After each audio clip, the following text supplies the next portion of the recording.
তুমি যে কয় নাম্বার ছেলে আমি চিনি, তোমাকে আমি চিনি না। হ্যাঁ, বিয়ে করে সময় পেলে না, বিয়ের আগে তোমার মা বাবার সাথে খুব সম্পর্ক, আর 6 মাস ধরে বিয়ে করো নাই, বোর কথা শুনে বাইরে এলিছ, তোকে আমি চিনি না। আমি আমার ভাইরা, আমার এ মুসলমান ভাইরা, জয়পুরহাটের যুবকেরা, মুরব্বীরা, ভালো করে লক্ষ্য করে শুনো। ও যুবকেরা, আল্লাহ বললেন ও কদ রব্বুকা, হে বান্দা আমার দাসত্ব করো, আল্লাহ তাআবুদু, আমার গোলামি করো, ইল্লাহু, আমার বন্দেগী করো, ওয়া বিল ওয়ালিদাইনি ইহসানা। আল্লাহ বলে বান্দা আমার দাসত্ব, আমার গোলামি করবার পরে তোমরা তোমার নিজ নিজ পিতামাতার খেদমত করো।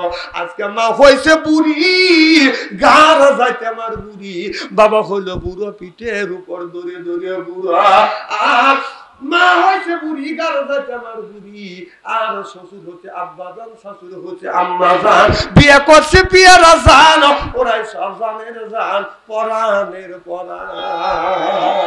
আজ মার কথা লাগে না ভালো, শ্বশুরের কথা মিষ্টি, বাবার কথা নিমতিতে, শাশুড়ের কথা চিনি, বাবার কথা নিমতিতে, শাশুড়ের কথা চিনি।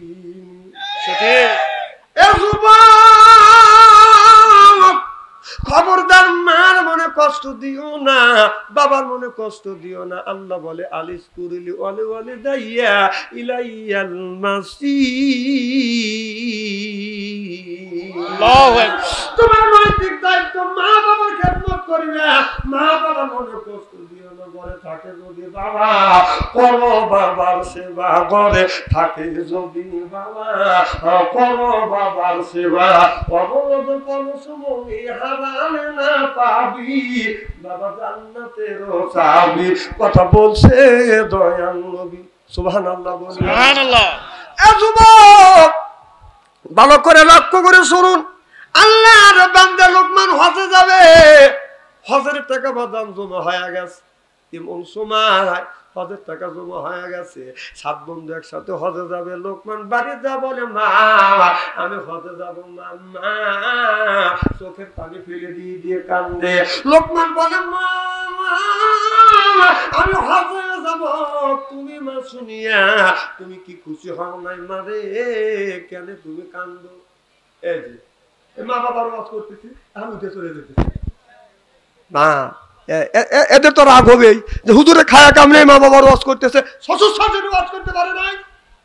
মা একটা মুরগি জব করিয়া 7 ভাই বোন আছে, সবাই খাওয়াইছে, আর শাশুড়ি একটা মুরগি জব করিয়া জামাক একাই খাওয়াইছে। ওই মা বাবার কথা শুনবে না শ্বশুর শাশুড়ির কথা শুনবে? না, নকল কথা চল ফেরে কবে কয় না, কবে কয়েছে কর। আচ্ছা শোনেন, যাদের মা আছে একটা মুরগি জব করে, ওই মা একটা মুরগি জব করে ছেলে খাওয়াইছে, ও 7টা ভাই বোন আছে, সবাইকে একটু একটু করে ভাগ করে দিছে। আর শাশুড়ি একটা মুরগি জব করিয়া মেয়ের জামাক একটা মুরগি খাওয়াইছে, কাকুকে এক টুকরো দেয় নাই। এরকম শত শত প্রমাণ আমার কাছে আছে। কারণ কিসের লেগে দেয়? একটা মুরগি এই জব করে রোজ করে কিসের দিলে খাওয়ায়? এর মানে মুরগি খাওয়া না, ও পান দেয়, পান দেয়। আর এই জন্য উঠে যাচ্ছে যে মা বাবার কথা, শ্বশুর শাশুড়ির কথা বাদ দিচ্ছে, মা বাবার ওয়াজ করতেছে, থাক অত ওয়াজই শুনবো না, ওই চলে গেল উঠে। তাও চ্যাংড়া মানুষ গেলিতে হয়, বুড়ো মানুষ ওই যে আরেকজন যাচ্ছে। আরে মানুষ চিনি তো আমরা,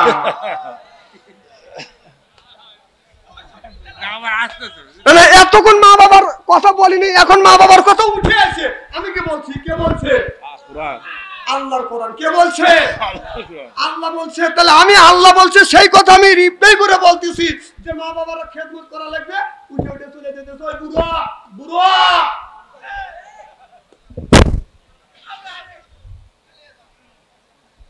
তুমি যে কয় নাম্বার ছেলে আমি চিনি, তোমাকে আমি চিনি না। হ্যাঁ, বিয়ে করে সময় পেলে না, বিয়ের আগে তোমার মা বাবার সাথে খুব সম্পর্ক, আর 6 মাস ধরে বিয়ে করো নাই, বোর কথা শুনে বাইরে এলিছ, তোকে আমি চিনি না। আমি চিনি, আমি জানি তো।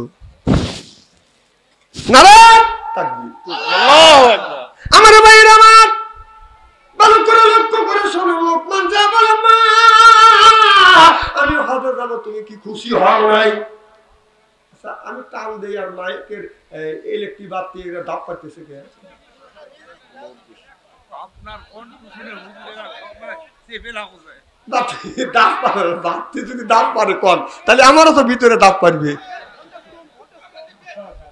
আমার ভাইয়ের আমার ভালো করে লক্ষ্য করে শুনুন। লোকমান বলে মা হজে যাবো তুমি কি খুশি হও নাই? মা চোখের পানি ফেলে দিয়ে কান্দে বেতারে তোমার আব্বা তোমাকে সত্য রেখে মারা গেছে, আমি অন্য স্বামী কবুল করি না। ও বেটা তোমাকে মানুষ করবার জন্য বাবা আমি অন্য স্বামী কবুল করি না, একমাত্র তোমাকে মানুষ করবার জন্য। বাবা রে তুমি যদি হজে যাও আমি তোমার বৃদ্ধ মা বিছানা করে পায়খানা করি, ও বাবা বিছানা করে পেশাব করি, তুমি আমার পেশাব আর পায়খানা তুমি পরিষ্কার করো, এরপরে তুমি রান্না বাড়া করি, আমি মা হাত দিয়ে খাবার খাইতে পারি না, তুমি আমার মুখে খাবার তুলে দাও। বেটারে তুমি যদি হজে যাও আমি তোমার মাকে আমার খেদমত করবে। লোকমান বলে মা আমি তোমার জন্য কাজের মানুষ রেখে যাবো, মা তোমার খেদমত করবার জন্য। লোকমানের মা বলে বেটা লোকমান তুমি যেমন আমারে মহব্বত করবে অন্য মানুষ রাখতে অত মহব্বত আমারে করবে না। এ বেটা আমি তোমার মা বলছি তুমি হজে যাও না, হজে যাও না, হজে যাও না, ঘরে থাকে যদি বাবা করো বাবার সেবা, ঘরে থাকে যদি বাবা করো বাবার সেবা, অমুদ পরশুমনি হারালে না পাবি বাবা জান্নাতের চাবি, কথা বলছে দয়াল নবী। সুবহানাল্লাহ বললেন, নবী বললেন হুমানারে ওয়াকা হুমা জান্নাতুকা, তোমার মায়ের কাছে জান্নাত, তোমার বাবার কাছে জান্নাত। বান্দা জান্নাতের চাবির জন্য অন্য জায়গা দৌড়তে হবে না রে বান্দা। এ বান্দা এই সন্তানের বেহেশত হলো মা বাবার পায়ের নিচে, মায়ের পায়ের নিচে। মা বলে বেটা লোকমান হতে যাস না, আমি তোমার মা তোমাকে নিষেধ করলাম। এবার লোকমান চলে গেলেন ছয় বন্ধুর কাছে, যা বলে বন্ধু রে আমি হতে যাবো কিন্তু আমার হতে যাওয়া হলো না, সব টাকা তুমি হতে উদ্যোগ করে আনলেন। এরপরে বন্ধুদেরকে বললেন বন্ধু তোমরা শত হজে যাও, আমি হজে যাব না, আমার অসুস্থ মা আমি খেদমত করবো। ছয় বন্ধু হজে চলে গেলে লোকমান বাড়িতে আসবে না, মা বিছানা করে পায়খানা করে, লোকমান পরিষ্কার করে, প্রসাব করে, পরিষ্কার করে, মারে গোসল দেওয়া, এরপরে লোকমান বাজান গোসল দেয়, এরপরে রান্না বাড়া করিয়ে লোকমান আমাকে উলুবু করে বসাইয়া খাবার বলে মার মুখে তুলে তুলে দেয়।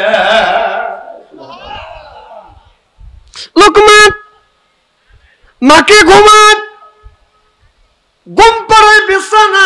লোকমান রাত 12টার পরে ওযু দিয়ে তাহাজ্জুদ নামাজ পড়িয়া আল্লাহর কাছে হাত তুলে কান্দে, আল্লাহ হজে যাব কিন্তু আমার মা অসুস্থতার কারণে আল্লাহ আমার হজে যাওয়া হলো না। আল্লাহ তুমি মক্কা মদিনায় যদি না নাও, আল্লাহ মদিনায় আল্লাহর সাথে তুমি স্বপ্নে দিদার করো, মনে বড় আশা ছিল আমি হজ করবো রে আল্লাহ, মনে বড় আশা ছিল